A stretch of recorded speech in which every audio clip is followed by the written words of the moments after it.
Hey guys, welcome back to another Professor Sykes video. Today we're going to be looking at efficiency, which is a part of the energy topic for physics GCSE. So let's get started. So first of all, I'm going to talk a bit about some things called conduction and convection. So conduction happens mainly in solids and is when the vibrating particles cause the neighbours to start vibrating as they pass their energy along. So it's kind of hard to explain. So in this one, I'll show you. So in this one, if you start heating from this end, so if you apply heat at this end, yeah, these ones will get energy and they'll start vibrating side to side. And these vibrations, right, knock into the next ones. So then they start vibrating because energy is transferred in these collisions. And then they start vibrating. And then the next ones start vibrating. Until eventually, all these ones have energy in. So this generally happens in metals very well. And less well in other solids, in the solids of non-metals, but it will still happen in them. And each substance has something called a thermal conductivity. So this is an explanation of how well it conducts heat energy. So metals will typically have a higher thermal conductivity because if you've ever been cooking and you've used a metal spoon and you've left it in the pan, you'll go to pick it up and the handle will be really hot and you could potentially burn yourself. So metals are generally better thermal conductors than other substances, but each substance has its own thermal conductivity depending on how good it is and how closely the particles are packed together. Now let's talk about convection. So convection only happens in liquids and gases. While you may get a little bit of conduction in things like liquids and even less in gases, convection only happens in liquids and gases. You can't get it in solids because convection is when the particles move. They have to move and they transfer heat. They have the heat energy, or they have energy, and they move and they transfer this energy to their surroundings as they move. This isn't possible in a solid because they're in a fixed structure like here. These can't move more than vibrating side to side. Now if they were to receive enough energy to melt and break these bonds slightly, then they would be able to move because a liquid is fluent and it can flow. But in solid state it cannot.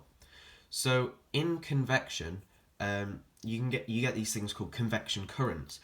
This happens when you turn on a radiator in your house, and basically the radiator heats up the water, and the water emits heat into the air in the room, and the air close to the radiator gets hot, indicated by the red here.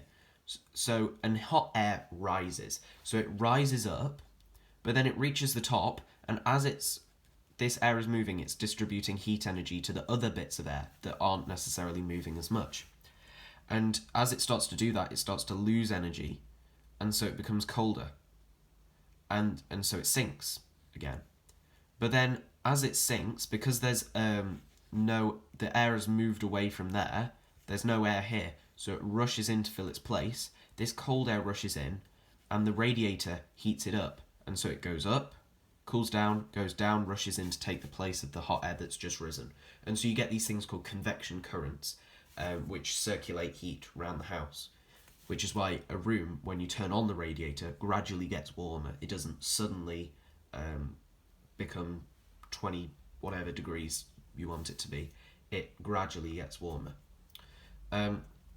There's also radiation, which is where the energy is thrown out in waves, but that is generally things like stars that do that, because the convection currents require air, because they need something to move. But in space there's no air, it's a vacuum. So the sun emits all its heat energy by radiation to us. And that's how we get heat on a sunny day. But let's talk about reducing unwanted energy transfers. So I said in the last video that energy is always it can't be created or destroyed, and it will sometimes be transferred to unwanted stores. So how do we combat that? Well, in industry, it's quite a big problem because there are moving machine parts and they can rub against each other, and a lot of the energy that should be used as kinetic energy can be lost as heat energy from the friction. Just if you want to demonstrate that, rub your hands together very quickly. You'll notice that they get warmer. So that's the effect that friction has on the machinery as well. It gets warmer, and it can make it harder to move parts across each other as well. It can be dangerous because it could create sparks, and it's an unwanted store of energy. You're losing the energy that you're putting in. So what they do is something called lubrication, which is where they put oil of some kind on the parts, the moving parts, and these moving parts rub against each other, but there is less friction because the lubrication allows the parts to slide over each other because it's a very slippy substance. So that reduces the energy lost. But also, unwanted energy transfer happens in the house. So there are various methods of insulation that you can do to stop this. And you might think, well, it's not as if we're running a business, but it still costs money to heat your home, and you don't want to waste your money, do you? If you have heat escaping from your house through every direction, it's going to be very expensive to keep your house heated, especially in winter when there's a larger difference between your house and the outside, so heat will escape faster. So what you can do is, many houses have very thick walls, which means that it's harder for conduction to happen through the walls because they're very thick and they're not great thermal conductors. You can also get cavity walls, which are where you have the wall here and the wall here, but there's a gap in between filled with just air. And that means that conduction won't happen because it generally doesn't happen in gases. But you can fill this cavity wall insulation. You can fill this cavity wall with foam insulation as well, which will reduce the amount of convection happening, because if you put a gas in, then convection can start happening, which is not wanted. You can also get loft insulation, so that kind of fiberglass furry pad stuff that you put in your attic or loft or whatever you want to call it, and that stops heat escaping through the roof, because the roof is the kind of thinnest part of the building, because you've only got the tiles on really and some timber beams, and that's it.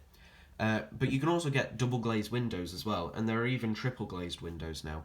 But basically, single pane windows will just let heat move by conduction very easily. Double glazed, there's a window and then a gap, similar to the cavity wall, and then another pane of glass. And that means that conduction won't happen because there's a gap in the middle. And triple glazed would emphasise this even further, as there's two gaps, so there's even less chance of heat escaping. And the final one is you can get draught excluders. So you can it can be as simple as nailing some boards to the bottom of your door, or you can get specific draught excluders, kind of like fabric long cylinders that you just put at the bottom of the door. And quite often you'll find that your grandparents might have a few of these around the house. But this is actually a great way to stop heat from escaping, because it blocks the gaps that are indoors, and this means that the air can't pass from the outside to the inside, or between rooms, so your heat kind of builds up more in the room that you want it to build up in. So finally, let's talk about efficiency. So as I've said before, no device ever transfers all of its energy usefully. There is always some loss to another store. If you have moving parts, you're going to have some lost as thermal energy, maybe some kind of lost via sound, or you might have some loss via sparks. Or say you're heating the kettle, there's always a whistle, isn't there? Or particularly on the older models anyway, there was a whistle. so some energy is being lost via sound. There's always some energy lost, but we can calculate how efficient a device is by using these equations here. Now, they're interchangeable, really. You can use either one. So if you were using it in an exam question, it says it uses this amount of energy, use this one. If it says, oh, this is the power rating of a bulb, you use this one. It doesn't really matter. They'll get the same efficiency anyway. But you simply do. So say I have, I don't know, filament bulb, and I put 100 joules in, and it converts 15 joules to light, and the rest is converted to heat, because that's typically what a filament bulb does. Then you do 15, because you want the light, you don't want the heat. You don't turn the lights on to warm up your room, do you? You turn the heating on. So you want the light, which is 15, and then you put that over 100.